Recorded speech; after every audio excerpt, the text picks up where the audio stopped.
So this is how we type mass communication. Here I'm again with another video. In this video I'm going to show you how you can set up eSIM to your iPhone 16, 16 Pro Max. So we have to unlock our phone for this purpose. Then you have to go to the setting option of your phone. I go inside setting. In setting you will see all this option. Mobile services, here you see this option, go inside mobile services. Mobile services, you have many options. Here you have SIM plan and add a eSIM. You can see here, click this one, adding a eSIM. Okay, transfer from nearby iPhone. You can transfer from one phone to another. In this you can click this one. You can transfer from one to another and use your QR code.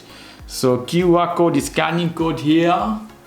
So I'm scanning the code of eSIM here. Let's see here. Okay guys, if you like this video, please do subscribe to my channel. If you like this segment, please give me a thumbs up. Take care till then. Bye bye.